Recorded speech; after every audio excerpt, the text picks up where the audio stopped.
Bonsoir, merci de suivre ce soir ce live consacré à l'apprentissage et l'alternance à l'université. Alors pour parler de ce thème qui intéresse de nombreux internautes, nous recevons ce soir deux invités particulièrement bien qualifiés pour parler de ce sujet. Nous recevons Julie Cachot qui est étudiante en Master 1, apprentie en Master 1, Master plutôt dominante RH, oui. Et Xavier Terrien qui est directeur du CFA interuniversitaire de la région Centre. Alors, bonsoir, merci d'être présent et d'avoir bien voulu répondre aux questions que nous ont déjà posées les internautes et qu'ils vont nous poser pendant le temps que nous allons passer ensemble. Peut-être, Xavier Terrien, pouvez-vous nous parler rapidement de ce qu'est le CFA interuniversitaire de la région Centre? Donc en région Centre, les deux universités en 2004, sous la volonté aussi du rectorat et surtout du conseil régional, ont décidé de mettre en place un CFA. Nous n'avions que très peu d'apprentis à l'époque en région Centre dans le supérieur, et le résultat aujourd'hui, nous avons bientôt 100 formations à proposer aux jeunes, et nous avons 1400 apprentis sur l'année 2015. Alors 100 formations qui sont vraiment très diverses et qui vont du bac plus 2. Tout à fait. C'est-à-dire que nos formations démarrent systématiquement après le bac, ça c'est le critère important. Ce sont les formations universitaires, on va dire classiques, DUT, licence pro et les masters. On se contente de cette partie-là, ce qui est déjà beaucoup d'ailleurs. Et ça concerne beaucoup de domaines et beaucoup de disciplines. Ça concerne beaucoup de disciplines. Nous sommes présents donc sur les 6 UT de la région Centre, les 2 UFR droit et ensuite les 2 UFR sciences, l'UFR pharma également qui a démarré. On peut faire de l'apprentissage en pharmacie. Alors, quand on parle évidemment d'apprentissage ou d'alternance, et on rentrera peut-être tout à l'heure dans la distinction entre ce qu'est l'apprentissage et l'alternance, se pose inévitablement la question fondamentale de l'entreprise d'accueil. Trouver une formation d'alternance, c'est une chose, mais surtout trouver l'entreprise d'accueil, c'est souvent le parcours du combattant. Comment ça s'est passé pour vous, Julie, cette étape centrale qu'a été votre entreprise d'accueil? Après que j'ai été reçue en Master 1, le CFA a pris contact avec moi et m'a proposé des offres qui pouvaient correspondre à mon profil et donc au master que je souhaitais faire. Ensuite, j'ai postulé et j'ai été prise suite à un entretien à Delphi à Blois. Alors, ça paraît très simple comme ça, mais ça se passe comme ça tout le temps? C'est-à-dire qu'on s'adresse à vous, on intègre la formation, hop, on est présenté à une entreprise et ça y est, c'est parti. Quand ça fonctionne comme ça, c'est parfait. Effectivement, ce que l'on constate, nous, c'est que les entreprises nous font de plus en plus confiance. Nous avons environ 1200 entreprises cette année avec qui on a pu contractualiser. Et donc ça, c'était un point important. On a à peu près 2000 offres pour faire 1400 contrats, c'est-à-dire qu'on a même des offres d'entreprises qui ne sont pas satisfaites. Ce qui est quand même assez inhabituel. En règle générale, les établissements hors public ou privés qui proposent des formations en alternance peinent à trouver parfois des entreprises d'accueil. C'est souvent assez compliqué. Et les jeunes parfois sont livrés à eux-mêmes pour trouver les entreprises. Il faut trouver la bonne adéquation effectivement entre les listes des jeunes qui sont en attente, qui cherchent par eux-mêmes, qui arrivent à trouver pour une part par eux-mêmes, ceux que l'on accompagne. On fait des ateliers recherche contrat d'apprentissage, on retravaille les CV, on retravaille les motivations, on les prépare aux entretiens. Ça c'est important pour les aider à trouver ces contrats.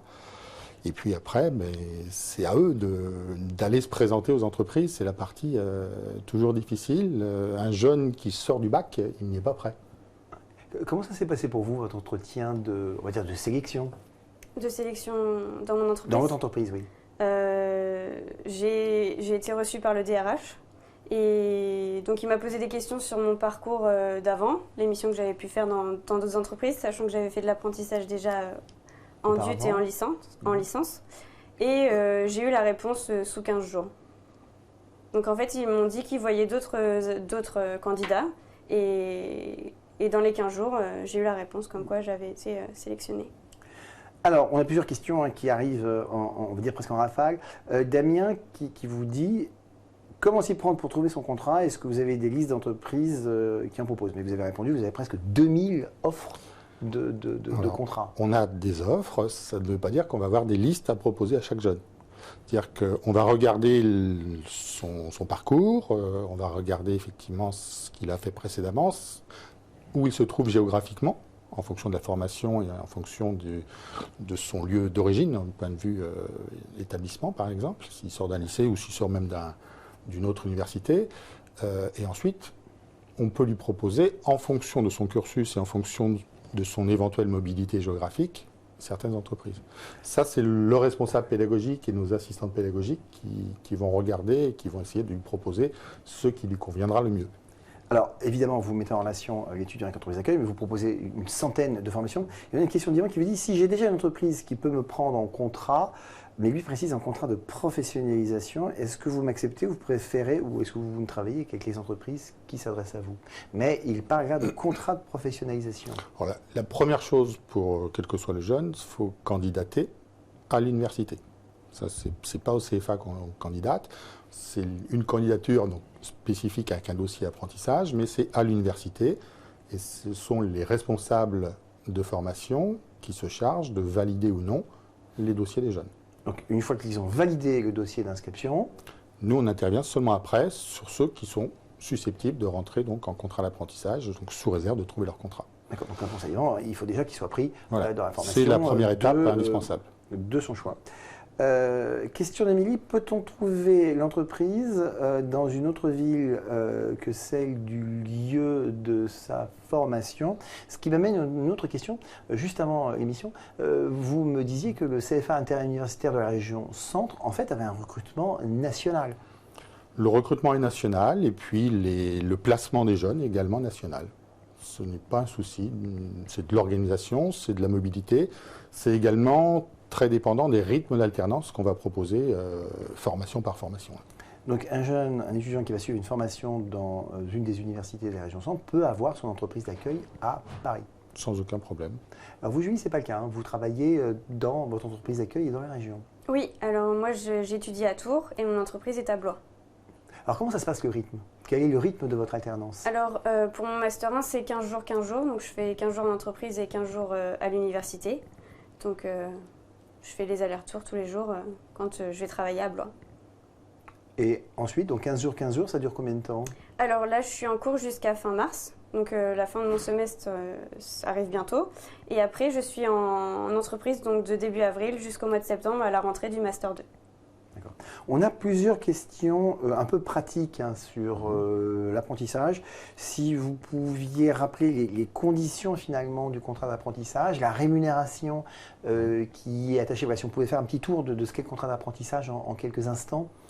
La règle de base, déjà, c'est un critère d'âge qui est important. Pour faire un contrat d'apprentissage, il faut avoir moins de 26 ans à la date de signature du contrat. Pour ce qui concerne la rémunération, cela va dépendre à la fois de l'âge du jeune et de l'année d'apprentissage. Plus on va avancer dans le temps, plus la rémunération va changer en fonction du taux du SMIC. Le plus bas qui pourrait être, mais on en a très très peu compte tenu du fait qu'on est sur des formations à post-bac, un jeune de moins de 18 ans, première année d'apprentissage, il va avoir 25% du SMIC. D'accord. Quand on est sur un M1, voire un M2, on va être sur quel pourcentage du SMIC? À peu près. Hein. On sera à 78%. Minimum. Quand on est dans une formation privée, on sera à 10% de plus lorsqu'on sera dans le public. Qu'est-ce qui vous a motivé, Julie, pour intégrer une formation en alternance? C'est la rémunération, le fait d'avoir vos études financées, c'est le fait d'être en entreprise? C'est le fait d'être en entreprise. Avoir une expérience professionnelle concrète et ça pourra toujours me servir par la suite. Donc là, j'en suis à ma 3e année d'apprentissage, donc j'étais à 3 ans d'expérience professionnelle. Donc vous, c'était la motivation première, c'était l'expérience professionnelle. La rémunération, c'est important, oui. Mais ce n'était pas forcément votre critère premier. Pas du tout. Pas du tout. C'est vraiment gagner de l'expérience pour être plus efficace et quand je vais rentrer sur le marché du travail après mon M2. Vous me disiez que le CFA de la région Centre, finalement, le CFA interuniversitaire de la région Centre avait presque 2000 offres d'emploi. Est-ce qu'on peut considérer que c'est une situation finalement courante dans les CFA interuniversitaires ou dans les formations publiques ou on est quand même un peu sur l'exceptionnel? On n'est pas sur l'exceptionnel. Je pense que les entreprises ont compris l'intérêt de l'apprentissage également pour elles. C'est du pré-recrutement. Hein. C'est un long pré-recrutement, mais c'est du pré-recrutement. Et la plupart, une bonne partie de nos jeunes, on se voit proposer des contrats en CDI ou éventuellement en CDD à la fin de leur contrat d'apprentissage. Alors vous, c'est peut-être un peu tôt, puisque vous êtes sur un contrat de 2 ans, vous n'avez fait que quelques mois, mais vous pensez que potentiellement, il peut y avoir une piste au sein de l'entreprise? Peut-être. Je suis dans un grand groupe avec des filiales à l'étranger, Et je me dis, pourquoi pas, s'il me propose un poste sur le site de Blois, je le prendrai. Si c'est dans une autre filiale, pourquoi pas, je tenterai l'expérience. Alors, un certain nombre d'internautes qui nous écoutent ce soir se posent la question, ou peuvent se poser la question de la différence finalement entre un stage et une formation en apprentissage. Pour vous, c'est quoi la différence fondamentale entre un stage et ce que vous faites au quotidien? Un stage, ça va demander une période d'adaptation. En général, en Master 1, par exemple, les stages, c'est environ 3 mois. 3 mois, ça va être très court, surtout que la période d'adaptation est longue. Au final, les missions qu'ils vont avoir ils vont pas vraiment rentrer dans le détail. Alors qu'en apprentissage, on a vraiment 1 an, voire 2 ans, comme moi, pour voir un nombre de missions incalculable. Et c'est l'expérience après. Vous avez un statut qui est quoi? Qui est salarié? Vous êtes étudiante? Je suis apprentie. Mais finalement, dans l'entreprise où vous êtes, on vous considère comme quoi? Comme une salarié. Étudiante ou comme un salarié qui on demande finalement qui ont confié des vraies responsabilités Oui. et dont on attend en retour quelque chose? C'est ça, j'ai des objectifs comme tout salarié et je dois rendre des comptes à mes responsables. Donc vous êtes vraiment dans la peau d'un salarié pendant Oui. le moment. C'est ça. Alors, on a des questions toujours d'ordre pratique. On vous demande, alors c'est sûrement pour vous, Julie, comment sont organisés les cours par rapport aux étudiants qui ne sont pas apprentis? Est-ce qu'on vous regroupe ensemble? Est-ce que finalement, sur un master, vous êtes plutôt sur un master type RH? Est-ce qu'il y a les étudiants en formation initiale d'un côté, puis les étudiants en formation en alternance de l'autre? Vous êtes mélangés? Les semaines où je suis à l'école, donc on a des cours en commun, donc en général c'est les cours magistraux. Et les cours de TD, donc de travaux de dirigés, on est en groupe. Donc il y a les groupes des initiaux et les groupes des apprentis. Mais pour tout ce qui est cours magistraux, on est tous ensemble. On est mélangés. Est-ce que ça représente une charge de travail plus importante pour un étudiant apprenti, quelle que soit la filière choisie, que ce soit un DUT, une licence, un master? Est-ce que globalement celui qui choisit la formation en alternance finalement a plus de travail que son petit camarade qui lui a pris la formation initiale? Le volume horaire va être le même, sensiblement le même. Le diplôme est le même, de toute façon, à l'arrivée. Oui, c'est un diplôme national. Ce qu'il faut, c'est trouver le bon rythme. Je dirais qu'il y a du travail, effectivement. Ça oblige à travailler de façon très régulière. On est en contrôle continu, pour tous les apprentis, évidemment. Et le rythme de travail est effectivement assez conséquent. On voit bien les difficultés des jeunes. Lorsqu'ils reviennent d'entreprise et qu'ils démarrent les semaines de cours, c'est parfois un peu difficile. Mais en sens inverse, je suppose également, lorsqu'ils arrivent à l'entreprise, il faut reprendre son rythme et oublier un petit peu les cours. Alors, puisqu'on parle de rythme, il y a une question de Sepp, sûrement pour vous, Julie. Je suis sportif de haut niveau et j'ai pas mal d'entraînements par semaine, 3 minimum. Penses-tu que cela soit jouable avec le travail, les cours et mon sport? Tout à fait, c'est tout à fait possible. Personnellement, je fais du basket. J'ai 2 entraînements par semaine, un match le week-end. Et j'arrive à complètement Vous arrivez à à gérer cumuler ça. votre entraînement sportif, Oui. votre travail en entreprise Oui. et les cours. C'est important. C'est important de faire quelque chose en dehors des cours et de l'apprentissage. C'est un échappatoire, quelque chose qui nous permet d'extérioriser un peu toute cette pression qu'on pense avoir et qu'on a un petit peu quand même. Le CF interuniversitaire propose une centaine de formations à travers les différents établissements qui le regroupent.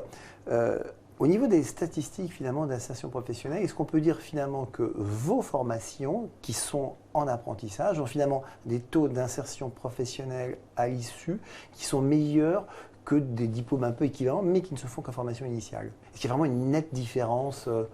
On refuse de faire la comparaison. C'est-à-dire qu'effectivement, ce que l'on constate, c'est avant tout pour les jeunes, c'est à eux de s'insérer. Nos enquêtes ne sont pas faites dans les mêmes délais. C'est-à-dire que nous, on fait une enquête 6 mois après la sortie. Les universités, quel que soit le niveau, vont faire des enquêtes à 1 an, à 2 ans. La comparaison réelle ne se fait pas. Ce qu'on constate, c'est que, pour nous en tout cas, l'insertion est assez rapide, effectivement. Et que ce qui va être important, c'est avant tout une ligne de plus sur le CV. Ils ont passé 1 an en entreprise ou 2 ans en entreprise. Ça va aider à s'insérer. Sophie vous demande de confirmer que c'est bien le même diplôme que l'on obtient au final entre la formation continue et la formation en apprentissage. C'est un diplôme de toute façon qui est délivré par l'université. C'est vraiment le même diplôme. Pas forcément toujours les mêmes enseignants entre l'initial et l'apprentissage, mais c'est exactement le même diplôme avec la même valeur. Une question qui est toujours extrêmement compliquée en termes de réponse. Quelles sont les formations qui ont le plus de débouchés? Compliqué comme question parce que... celle où la motivation du jeune va être la plus importante, je pense. Alors, en ce moment, il y a des secteurs qui ont vraiment, je dirais, des vocations à créer, c'est la partie RH. Hein. Ça, on voit bien que ce soit le DUT, la licence pro, les masters RH, on a un nombre d'entreprises et un nombre de jeunes qui est très très important. On n'arrive pas à satisfaire tout le monde. Nos groupes, on ne veut pas faire des gros groupes, hein. On reste toujours sur donc ça, c'est un secteur qui est petits groupes, ouais. Mais le RH recrute de façon importante. Hein. Question d'Armel qui vous demande, peut-on poursuivre ses études après apprentissage? Je suppose que, parce qu'elle parle du Bac+2, elle voudrait faire une école de commerce après son Bac+2, donc je suppose que c'est, est-ce que je peux faire un DUT en apprentissage et à l'issue de ce DUT que j'obtiendrai, faire une émission parallèle? C'est un très bon tremplin. Ils ont le même diplôme, donc je reviens toujours à ce point qui est important. Du fait que c'est le même diplôme, aucun problème. Et même des fois c'est un plus parce qu'ils ont de l'expérience, ils ont passé plus de temps en entreprise et beaucoup de ceux qui ont fait leur premier diplôme en apprentissage continuent l'apprentissage. Vous, Julie, vous avez des contacts avec des étudiants qui suivent le même diplôme que vous en formation initiale? Oui. Ils sont avec moi en cours, donc je les vois régulièrement. Et vous en voyez qui vous disent « Ah, si j'avais su… Oui, il y en a beaucoup qui me disent ça. Beaucoup. Ouais. Après, la plupart, c'est plus pour un aspect financier. Oui. Mais ils se rendent compte, parce que là, ils sont en pleine recherche de stage. Ils vont partir en stage début avril. Et donc, normalement, leur stage doit durer 3 mois. Mais certains demandent à avoir un stage de 6 mois pour combler avec l'été, en fait. Et ça leur fait une bonne expérience aussi. Mais quand vous parlez des missions que vous exercez au quotidien, vous sentez qu'ils aimeraient bien, eux aussi, alors qu'ils sont en pleine études, rentrer dans cette vie professionnelle? C'est ça, parce qu'ils trouvent que c'est un aspect… En fait, ce que je fais en entreprise, ça permet d'avoir une image concrète de ce qu'on fait en cours. Alors ça se rejoint, oui, justement, les enseignements que vous avez au cours de votre Master 1 rejoignent ce que vous faites au quotidien. Ça vous aide au quotidien? Oui, bien sûr. Oui, beaucoup même. Alors, question, quand on est en apprentissage, comment ça se passe en termes d'encadrement d'abord dans l'entreprise? Vous avez un tuteur? Comment ça se passe concrètement? Vous avez un responsable? En entreprise, on a un maître d'apprentissage. Donc, qui est là pour… c'est la personne à qui on peut poser des questions, qui va nous suivre tout au long de notre cursus. Et on a également un tuteur universitaire, donc c'est un professeur qui nous suit en entreprise. On a un livret d'apprentissage où, à chaque période d'entreprise, on doit noter les missions qu'on a faites. Et donc, il y a une relation entre l'université et l'entreprise. C'est-à-dire que le tuteur universitaire est au courant de ce que je fais en entreprise et vice-versa. Et le maître d'apprentissage, donc au sein de votre entreprise, est celui aussi qui vous fixe des objectifs, qui vous établit les tâches à accomplir, ou c'est oui, quelque chose de c'est cette personne-là. Alors, au sein du CFA, j'imagine que l'équipe qui s'occupe d'encadrer effectivement les apprentis, et puis surtout qui recherche les entreprises, hein, 1500 entreprises, 2000 offres, c'est un service assez conséquent. On a un service relations entreprises où il y a 2 personnes. Mais à côté, on a les responsables de formation qui sont capables de trouver des contrats. On a des assistantes pédagogiques qui également ont l'habitude de trouver des contrats. On arrive à fidéliser évidemment des entreprises pour une part. Et puis ce qu'il faut regarder aussi, c'est qu'il y a de plus en plus de jeunes qui sont capables d'arriver avec leur contrat. Ce qui est l'idéal d'un point de vue motivation. Vous trouvez que c'est plus fréquent qu'avant? De plus en plus fréquent, oui. Et ça vous démontre un surcroît de motivation de la part du… Sur les diplômes de master, c'est assez régulier quand même. Donc vous, Julie, vous êtes en Master 1. L'année prochaine, donc Master 2, si tout se passe bien, au sein de la même entreprise. C'est ça. Et vous savez déjà quelles peuvent être vos fonctions l'année prochaine au sein de… Donc je vais garder le même poste, mais je vais avoir des missions en relation avec tous les collaborateurs du service RH. Donc divers et variés, au niveau de la formation, des relations sociales, de la RH pure et peut-être la qualité, pourquoi pas. Est-ce qu'on peut faire une formation en apprentissage et en même temps souhaiter faire une formation internationale ou avec un aspect international? Est-ce que ce n'est pas un peu incompatible? On a quelques cas où la mission peut se dérouler en partie en France, une partie à l'international. C'est pas le plus facile. Ce qu'on va leur conseiller, c'est effectivement ensuite d'aller continuer leurs études à l'étranger, dans le cadre d'Erasmus ou dans le cadre d'autres types de contrats selon les pays souhaités. c'est un peu compliqué quand même pendant la période d'alternance. Il faut vraiment que l'entreprise ait une mission, par exemple, de découverte d'un marché étranger. Alors, j'ai un apprenti en ce moment, par exemple, qui se trouve près de Grenoble. Pourtant, il a Tours en cours. Hein. Il a une mission de développer le marché allemand. Et donc, Et le rythme de l'apprentissage, c'est un rythme qui peut être particulier à chaque formation, puisque vous parliez de 15 jours, et ensuite une période finalement d'entreprise quasiment à plein temps de mars à septembre. C'est exact. Chaque formation fixe son rythme d'alternance. Chaque formation a son propre rythme. Le plus court, ça peut être du 2 jours, 3 jours ou 3 jours, 2 jours selon les semaines. Et les plus longs, ça peut monter jusqu'à 6 semaines, 6 semaines. Quelle typologie d'entreprise finalement avez-vous? Plutôt des PME, des grands groupes, des toutes petites entreprises? On a vraiment de tout.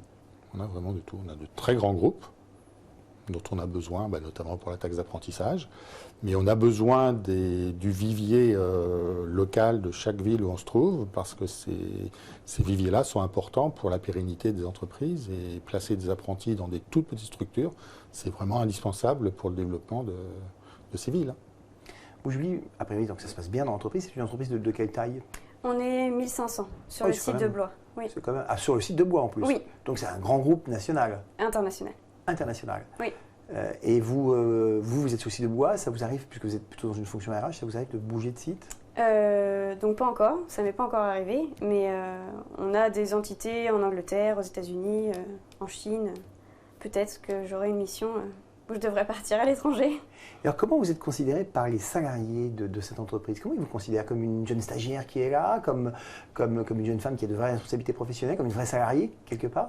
Vous êtes vu comment? Ils me considèrent comme une vraie salariée. J'ai des missions importantes, je dois rendre des comptes à mes directeurs, mais également j'ai des relations avec les managers de proximité. Donc il faut vraiment qu'il y ait un échange, et mon travail continue. Donc même quand je suis à l'école, j'essaie de suivre un petit peu ce qui se passe en entreprise. Oui, c'est la question que je vais vous poser. Quand vous quittez l'entreprise, hop, on ferme et on passe à autre chose, on est dans ses cours à fond, ou finalement les problématiques de l'entreprise vous suivent tout le temps? Pour moi, c'est pas possible. Je préfère savoir ce qui se passe pour suivre un petit peu et pas arriver et débarquer après 15 jours de cours. Qu'est-ce qui s'est passé pendant 15 jours? Donc, je regarde mes mails. Voilà. Il y a d'autres apprentis que vous dans l'entreprise où vous êtes? Oui, il y en a beaucoup. Donc c'est une entreprise qui a l'habitude de travailler des apprentis. On a environ une trentaine d'apprentis sur le site de Blois. C'est important le suivi de l'apprenti? C'est très important, puisque on va surveiller que les missions se passent bien, correspondent au diplôme préparé, et puis que les résultats sont satisfaisants pour réaliser un mémoire de fin d'études, pour avoir un diplôme qui a une valeur, et que les jeunes à la sortie aient quelque chose de vraiment performant. Alors comment ça se passe quand on candidate dans une des 100 formations que propose le CFA interuniversitaire de la région Centre? Donc on candidate, on est pris, donc ensuite on rebascule auprès de vous, et là, si on ne trouve pas d'entreprise, il se passe quoi? Alors, on a beaucoup de formations mixtes qui permettent d'être soit apprenti, soit d'être en filière initiale. Donc on va laisser au mois de septembre un petit laps de temps pour que le jeune puisse encore s'insérer dans le groupe apprenti. On lui laisse une chance. Alors en théorie, la durée elle est de 3 mois. Entre le début des cours et la date limite pour signer un contrat d'apprentissage, c'est 3 mois. On pourrait attendre jusqu'au mois de décembre pour trouver son contrat. Bon, c'est pas ce que l'on conseille. C'est pas ce que l'on conseille, c'est pas ce que l'on pratique. C'est la date d'extrême limite, on va dire, mais au mois de septembre, voire au mois d'octobre, on arrive encore à trouver les contrats. Et quand vous avez répondu à la question de Mira, qui vous demandait quel est le dernier délai pour trouver ou pour signer son contrat en alternance, on va dire dernier délai, mais ce n'est pas souhaitable évidemment, c'est décembre. Et vous me disiez qu'il vous arrive parfois d'avoir des offres, des propositions d'entreprise non pourvues. C'est assez exceptionnel. Malheureusement, on a effectivement un certain nombre d'offres, soit qui ne correspondent pas à ce que l'on peut offrir en termes de jeunes, soit tout simplement sur des questions de mobilité, là aussi des jeunes, géographiquement, n'iront pas accepter un poste, je ne sais pas, à l'autre bout de la France. Ça nous arrive de temps en temps. Parce que soyons clairs, vous avez effectivement 2000 offres, mais vous ne garantissez pas à chaque étudiant qui souhaite intégrer une de vos formations, de lui trouver absolument une entreprise. On y arrivera peut-être. C'est un des souhaits. C'est un des souhaits, mais ce n'est pas une garantie à 100%. Non, malheureusement, non. On a une question un petit peu complexe de Samuel qui vous demande si vous prenez des personnes en reconversion professionnelle en apprentissage. Il vous dit qu'il aimerait se reconvertir dans le domaine du commerce. Il a une formation technique, BTS maintenance industrielle. Il travaille depuis 7 ans dans ce domaine, mais il aimerait se réorienter dans le commerce. Alors, le premier critère, ce sera d'avoir moins de 26 ans. Ça, il faut garder ça en tête, puisque avec 7 ans d'expérience, c'est pas sûr qu'il ait moins de 26 ans. Avec une formation secondaire pour revenir du commerce, on a par exemple une licence pro en commerce qui est délivrée à l'IUT de Tours et qui permet effectivement de reprendre des études et d'avoir une formation commerciale dans le domaine d'activité initiale. Et on peut très bien le faire soit en contrat d'apprentissage et pourquoi pas en contrat pro. D'accord. Question Marie, à combien s'élèvent les droits d'inscription en apprentissage pour une licence professionnelle? Ouais, la réponse est très simple, c'est 0. 0. Bon, bah C'est-à-dire que Marie, à partir du moment où on est apprenti, l'apprenti n'a rien à payer. Les droits d'inscription sont pris en charge par le CFA. Ça, c'est une des règles de fonctionnement. L'apprenti n'a pas à payer de mutuelle étudiante, puisqu'il sera pris en charge d'un point de vue salaire, avec des cotisations liées à la branche salariale. Et vous avez tous les avantages qui sont liés à un salarié. Alors on peut penser, donc on parlait de la mutuelle, on peut penser au ticket restaurant, voilà, tous les avantages qui peuvent faire partie de la vie d'un salarié. Je ne sais pas s'il y a un comité d'entreprise. Oui. Voilà, on est vraiment comme tous les salariés, on bénéficie de tous les avantages qui peuvent exister au sein d'entreprise. Oui, c'est stipulé dans les contrats d'apprentissage. Donc j'ai vraiment accès au CE, après le restaurant d'entreprise s'il y en a un, les tickets restaurants dans le cas où il y en a. Non, vraiment tout. La mutuelle. On a une question de Tom qui vous dit où est située votre école et faites-vous des cours par correspondance? On rappelle que vous êtes un CFA interuniversitaire, donc vous regroupez plusieurs établissements. Donc CFA interuniversitaire, on a donc la plupart des sites, donc région centre uniquement, entre Chartres, Blois, Tours, Orléans, Châteauroux, Bourges, Issoudun. J'en ai oublié? Non. Non, je pense que j'ai fait le pas tour. bien content. Vous disiez tout à l'heure, vous avez un recrutement national. Alors, c'est un recrutement national qui est important, c'est marginal. Les étudiants, par exemple, donc vous êtes dans le centre des étudiants franciliens, vous avez des étudiants franciliens, vous avez des étudiants de l'Est, vous avez des étudiants du Sud-Est. C'est vraiment des flux importants? On a certains diplômes qui sont effectivement très attractifs, qui ne sont pas délivrés partout en France. Que ce soit une licence en journalisme, par exemple, que ce soit une licence en commerce des vins, que ce soit certains masters en ressources humaines qui sont très cotés d'un point de vue notation par un certain nombre d'établissements, et qui, du fait qu'ils sont en apprentissage, lorsque la comparaison se fait, même avec certains établissements parisiens, on peut opter pour un rythme peut-être plus calme en province, mais tout à fait agréable. Et dans vos entreprises d'accueil, c'est pareil, c'est des entreprises nationales, donc vous pouvez avoir des entreprises à Paris, dans le centre, dans l'Est. Donc vous avez un panel finalement d'entreprises assez large dans le national. On a effectivement une grosse majorité de nos entreprises en région centre, mais aujourd'hui on a, je pense, des apprentis dans tous les départements de France. Combien d'apprentis, rappelez-moi? 1400. D'accord. On vous demande si vous faites des salons ou des journées portes ouvertes pour vous rencontrer, ou est-ce que c'est maintenant un petit peu tard? Alors, on arrive un petit peu tard dans la saison. Les portes ouvertes étaient la semaine dernière, il y a 15 jours, sur les 2 universités. Il nous reste le salon Studirama qui a lieu samedi prochain à l'espace Champéret, à Paris. Et il doit nous rester un autre salon, je ne sais plus où. Mais comme en règle générale, vous êtes contactable de toutes les façons sur Internet et vous avez toujours, effectivement, vous êtes toujours disposé à répondre. Un site Internet pour plus d'informations, mais ça c'est le site du CFA, cfaurc.fr. D'accord. Julie, en termes de charge de travail, effectivement, c'est la question qui revient souvent sur les formations en apprentissage. C'est que beaucoup d'intérêt, expérience professionnelle, rémunération, mais aussi une charge de travail. Alors d'aucuns disent qu'elle est assez lourde. Vous avez tendance à dire qu'elle est finalement tout à fait acceptable, qu'elle est tout à fait oui, c'est supportable. Il suffit d'être organisé. Enfin, je fais du sport, je suis absente. absente. Du sport à bon niveau. Voilà, je suis pas là 2 soirs par semaine, je rentre tard, mais ça ne m'empêche pas de travailler. J'arrive à tout gérer, donc je pense que c'est faisable. Mais vous travaillez quand même plus que vos amis qui, eux, suivent la même formation en initiale. C'est-à-dire qu'on a des bonnes journées quand on est dans la période universitaire. Et les semaines où on est en entreprise, oui, en rentrant du travail, il faut quand même jeter un œil à ses cours. Parce que même si on est en entreprise, il faut suivre le rythme.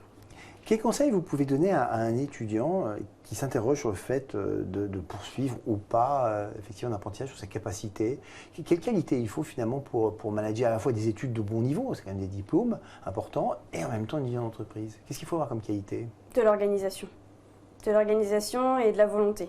C'est surtout de la volonté au final, parce que on veut acquérir une expérience professionnelle, mais pour ça, il y a on peut appeler ça des contraintes, mais c'en est pas au final. C'est de l'organisation derrière. Vous disiez la même chose? C'est avant tout une très bonne organisation. Alors, de notre côté, on essaye d'être organisé. Si le jeune en fait autant, on ne doute pas du côté de l'entreprise, donc après, il faut que les trois travaillent ensemble. Ben, vous disiez, il y a une première sélection qui est au niveau de l'université, ou d'établissement qui va sélectionner le candidat sur un certain nombre de paramètres pédagogiques. Est-ce que vous, derrière, vous faites une deuxième sélection? Est-ce que ça vous arrive de recevoir des étudiants et finalement dire mais non, vous n'êtes pas prêt à faire de l'apprentissage, vous n'êtes pas prêt à vivre l'entreprise, est-ce que vous n'avez pas plutôt intérêt à poursuivre l'initial? Est-ce que vous avez une forme de sélection finalement? La sélection, c'est l'entreprise qui va le faire. C'est pas vous. Le jeune, effectivement, on voit dans un certain nombre de cas, soit ils sont prêts effectivement à décrocher un contrat, parce que c'est un contrat de travail qui n'est pas si facile que ça à décrocher, soit ils ne le sont pas. Et c'est l'entreprise qui a le droit de sélectionner, pas nous. Mais vous faites quand même de l'accompagnement et du conseil, c'est-à-dire que finalement pour un jeune qui n'a jamais fait d'apprentissage, se rendre à un premier entretien presque de recrutement, on peut faire un peu de coaching. Oui, donc nous effectivement on a des ateliers de recherche du contrat d'apprentissage, ce qu'on appelle les ARCA, où ils vont travailler leur CV, leur lettre de motivation, et on les prépare aux entretiens. Comment ça s'est passé pour vous? Parce que vous avez une bonne expérience, c'est votre troisième année en alternance, mais la première fois que vous avez été en entretien d'alternance, vous étiez préparé? J'étais un petit peu préparée. Ayant fait mon stage de première année d'UT en cabinet de recrutement, j'étais du côté de l'intervieweur, mais quand ça s'est retourné et que je suis passée candidat, ça a été un petit peu compliqué. Le stress qui monte, on ne sait pas trop comment répondre, mais au final, c'est vrai avec ces ateliers, on est bien coaché et ça nous permet de réussir. Alors, de manière plus générale, parce que quelque part, tout le monde n'a pas la chance d'avoir choisi un établissement qui propose autant de postes. Là, il y a des étudiants qui nous écoutent, qui ont choisi des formations et qui rament pour trouver leur entreprise en alternance. Quels conseils vous pouvez donner à un étudiant qui est inscrit dans une formation et qui doit chercher par lui-même une formation en alternance, même si vous n'avez pas été finalement confronté directement à cette problématique? Il faut s'y prendre le plus tôt possible. C'est-à-dire que la rentrée a beau être en septembre, les sélections sont vers avril, mai, juin. Il faut commencer à chercher son contrat d'apprentissage dès le mois de janvier, février. Commencer à envoyer des CV, des lettres de motivation, faire des rappels par téléphone et surtout tenir un tableau tout bête avec le nom de l'entreprise, la lettre à qui on a envoyé et relancer. Relancer, c'est très important de relancer. Qu'est-ce que vous aviez? Nous, ce qui va être important, effectivement, y compris de notre côté, c'est de relancer, enfin que le jeune prenne contact avec nous. Est-ce qu'on a reçu une nouvelle offre? Est-ce qu'on a quelque chose à lui proposer? On voit des jeunes très persévérants. Lorsque, par exemple, fin août, on a une entreprise qui vient nous contacter et qu'on n'a pas forcément beaucoup de jeunes à proposer, celui qui a persévéré tout au long du mois de juillet, qui revient fin août, c'est peut-être à lui qu'on va donner l'offre. Donc ça, c'est pour le jeune qui est dans votre circuit. Maintenant, pour des jeunes qui sont livrés un peu eux-mêmes, qui ont trouvé une formation en alternance, ça peut être un BTS, ça peut être un DUT, ça peut être en privé ou en public. Qu'est-ce que vous leur donnez comme conseil vraiment pour trouver une formation en alternance? Parce que ça s'apparente vraiment à une recherche d'emploi. C'est une vraie recherche d'emploi. Donc c'est organisé, méthodique, rigoureux. Ne pas partir tout de suite sur des grands groupes, il ne faut pas espérer comme ça y rentrer. Il y en a pour qui ça marche très bien. Mais ce n'est pas forcément la solution. Des fois, dans une PME, on va avoir plus de choses, on va avoir plus de services. On aura des missions plus variées également. Le grand groupe, c'était une opportunité pour vous, Julie, ou c'était un choix? Vous auriez pu travailler dans une PME? C'était aussi un souhait? J'aurais pu travailler dans une PME, j'avais eu une autre offre. Mais en fait, j'ai choisi Delphi parce qu'il y a l'aspect international de ma mission. C'est-à-dire que j'ai des missions en anglais quasiment tous les jours. Et ça, c'était quelque chose que je souhaitais. Donc c'est pour ça que j'ai choisi d'aller chez Delphi. Vous avez des amis qui sont dans des PME? Oui, même dans des startups. Alors les startups, c'est encore un peu différent des PME parce qu'il y a une ambiance particulière. Et dans les PME, ça se passe bien? Oui, au final, ils voient un petit peu tout. Ils sont soit dans des services de finance, mais ils ont des rapports avec le service RH ou vice-versa. Ils sont au service RH et ils ont des rapports avec le service financier. Concrètement, on va dire en moyenne, comment se passe le suivi entre le CFA et l'entreprise? Il y a un rendez-vous par an, c'est des rendez-vous réguliers, vous avez des plateformes d'échange? On veut des rendez-vous très réguliers. On a le livret d'apprentissage qui fait un lien à chaque période d'alternance. On va avoir, nous, des réunions maîtres d'apprentissage qui sont calées entre octobre et décembre. Les maîtres d'apprentissage viennent à l'université, rencontrer les responsables de formation, rencontrer les enseignants et rencontrer les tuteurs. C'est le premier moment où ce qu'on appelle le triumvirat, donc apprentis, entreprises et universitaires se rencontrent. Et puis après, on peut avoir un rendez-vous téléphonique en décembre, par exemple, ou en janvier pour faire un point. Et ce qui va être important également, c'est la visite du tuteur universitaire dans l'entreprise pour voir ce qu'a fait le jeune pendant l'année, pour l'évaluer, et puis on essaie évidemment de placer un autre jeune pour l'année suivante, hein, ça fait partie du jeu aussi. Alors tout ça, c'est quand ça se passe bien, que tout est normal. On vous demande si on peut changer d'entreprise en cours d'année. Voilà, est-ce que c'est des choses qui sont possibles? Ça arrive. Que quelquefois, ça ne se passe pas forcément comme on le souhaite. Ça arrive, on a des ruptures de contrats d'apprentissage, hein, et dans ces cas-là, on essaye de replacer le jeune en cours d'année, malheureusement. Et lorsque les missions ne sont pas satisfaisantes, hein, ou soit le jeune n'est pas satisfait de l'entreprise, ça peut être une rupture dès la période d'essai. D'accord. Donc vous, Julie, Master 1, l'année prochaine, Master 2 si tout se passe bien, et issu de votre Master 2? Sur le marché du travail. Donc j'opterais bien pour une VIE, donc c'est volontariat international en entreprise, et pourquoi pas au sein de Delphi. Après, si c'est pas chez Delphi, ce sera autre part. Vous avez des statistiques sur l'intégration de vos alternants en CDI? Oui, on a un service qualité qui nous fait des statistiques sur ces intégrations. Alors, je ne vous les donnerai pas en tête, on peut les mettre à disposition sans problème. Ce qui est important pour nous, effectivement, c'est de regarder à la fois les poursuites d'études et les intégrations dans les entreprises. Alors, soit dans les entreprises où ils étaient en apprentissage, soit chez les concurrents. Mais ce qu'on remarque, c'est que l'intégration elle se fait vite. Puisque notre enquête, nous, elle est à 6 mois après la sortie, effectivement, on voit un taux d'insertion qui est plutôt satisfaisant. Y compris donc chez les Master 2, parce que eux vont plus effectivement rentrer sur le les marché DUT d'emploi. vont être en poursuite d'études, les licences pro sont quand même en insertion, et les masters vont être eux aussi en insertion, mais avec un délai qui est des fois un tout petit peu plus long parce que, effectivement, c'est leur dernier diplôme pour la plupart d'entre eux. Ils vont prendre le temps quand même pour chercher. De manière générale, après la licence pro, vous pensez que c'est une bonne chose de poursuivre en Master 1, Master 2 en apprentissage, hein? Alors la règle, c'est en principe, après une licence pro, c'est d'aller travailler. Les meilleurs étudiants peuvent aller en Master. Hein, selon les composantes universitaires, selon les régions, on n'a pas du tout les mêmes réponses. En région centre, on freine quand même beaucoup les licences pro en poursuite d'études, ce que je trouve moi assez logique. Mais on a des universités qui ont besoin de jeunes en master et qui prennent nos licences pro. Ils sont bons. Lors de l'entretien, donc pour passer finalement le premier filtre, qui est le filtre de l'université, est-ce que la détermination dont on fait preuve pour être en apprentissage, pour être en alternance, est un facteur important? Alors ce qu'il faut préciser effectivement, c'est que les apprentis, lorsqu'ils sont sélectionnés par les responsables de formation, il y a un entretien. Ce n'est pas seulement sur le dossier. On est obligé de nous faire un entretien et de voir déjà ce que vaut le jeune.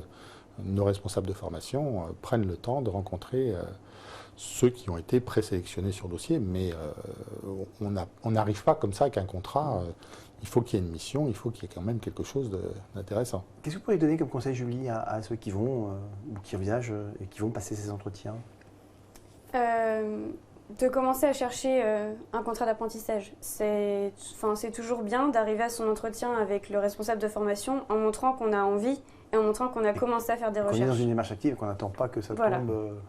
Et qu'on a déjà une idée, en fait, soit des secteurs d'activité, soit du type d'entreprise, soit de la zone géographique, qu'on a déjà réfléchi, en fait, et qu'on n'attend pas seulement les offres du CFA.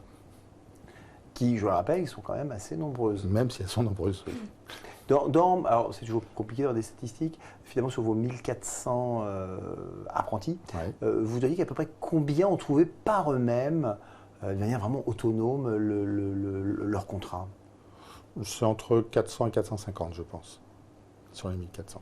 D'accord, ce qui est déjà assez important. Oui. Et ensuite, vous pensez que ces 450 bénéficient ensuite au CFA par la qualité de la formation, l'encadrement, les entreprises qui ont fait confiance à ces jeunes, ensuite se retournent vers vous et disent tiens, c'est bien passé avec ce jeune, finalement, votre formation me convient. C'est important, effectivement, d'avoir un réseau constitué donc, soit par les apprentis eux-mêmes, soit par les anciens apprentis. On a beaucoup de formations, soit en RH, soit en financier, qui ensuite viennent nous chercher, les anciens apprentis viennent nous chercher des apprentis à leur tour. Alors ce live arrive à sa fin. Peut-être encore une question pour vous, Xavier Terrien. Vous disiez que vous aviez des formations qui parfois ne trouvaient pas, des entreprises qui parfois ne trouvaient pas de candidats, alors parfois pour des raisons de mobilité. Est-ce qu'il y a des secteurs finalement, des secteurs de métier, des secteurs professionnels qui ont plus de mal à recruter des alternants? Donc un conseil qu'on pourrait donner à des étudiants qui nous écoutent en disant voilà, tiens, il y a des secteurs auxquels on ne pense pas forcément, mais qui n'arrivent pas à recruter des alternants. Le secteur secondaire, au sens large aujourd'hui, on est des fois en manque d'entreprises, mais on est parfois en manque de jeunes. On manque de candidats motivés par l'apprentissage. Il y en a qui préfèrent rester dans un rythme universitaire classique en filière initiale plutôt que de se lancer. Ils vont attendre le plus tard possible pour se lancer dans la vie entreprise. Et c'est un peu dommage. C'est à nous de les motiver et d'aller chercher encore plus de jeunes pour faire de l'apprentissage. Julie, vous avez un dernier conseil à quelqu'un qui hésite entre une formation initiale et une formation d'apprentissage, qui se dit l'apprentissage. Il faut absolument faire sans hésiter l'apprentissage. J'en suis à ma 3e année et j'en ai encore une 4e qui arrive. Et pour moi, c'est une vraie expérience professionnelle et des compétences qu'on acquiert, c'est très important pour ma vie future au final. Eh bien, c'est sur ces propos que nous allons nous quitter. Julie Gachot, Xavier Terrien, merci d'avoir participé à cette émission. Merci de nous avoir suivis et puis rendez-vous pour d'autres lives à venir.